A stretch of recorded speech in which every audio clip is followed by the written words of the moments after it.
In the late 1980s, the music industry was booming. MTV controlled the image of fame, and pop acts had the power to reach global audiences faster than ever before. Among the rising stars of that era was a duo who seemed tailor-made for the spotlight: Milli Vanilli. Their debut album Girl You Know It's True exploded onto the charts in 1989, spawning hit after hit and selling over 6 million copies in the United States alone. Their look, sound, and style became instantly iconic.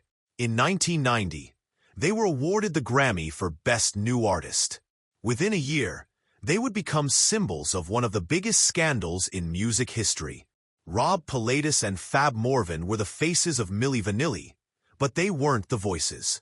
Their image was carefully constructed, promoted as fresh, edgy, and international. But behind the scenes, producer Frank Farian had already made a decision. The duo would lip-sync to vocals recorded by studio musicians. The real singers were session performers with strong voices but little commercial appeal.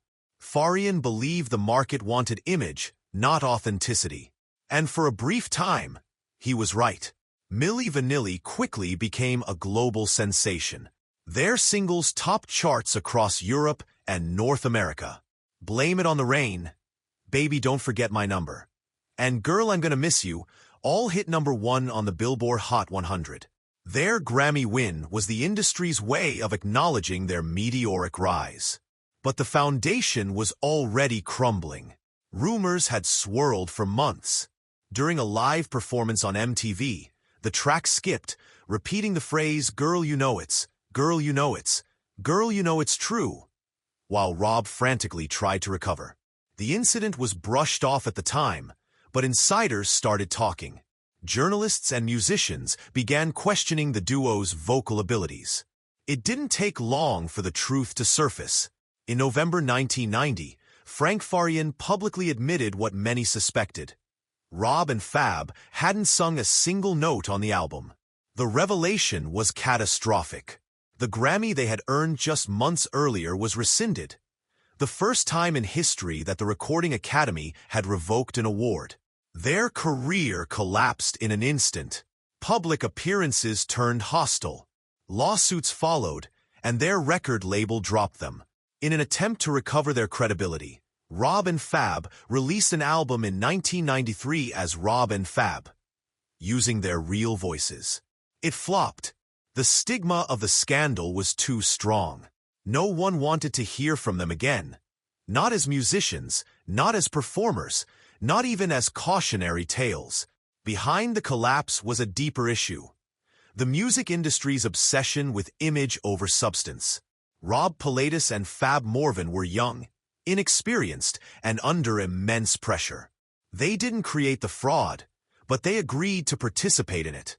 When the machine turned on them, they had no protection. Fame had elevated them without foundation, and once exposed, there was nothing left to hold them up. Rob Pilatus never recovered. After years of battling addiction and depression, he died in 1998 at the age of 32. Fab Morvan continued making music and eventually rebuilt a small career in Europe, but the shadow of Milli Vanilli followed him everywhere. This story is not just about a Grammy-winning act that fell from grace. It's about how quickly fame can dissolve when truth is ignored. Milli Vanilli's rise and collapse became a case study in media manipulation, marketing deception, and the cost of manufactured success.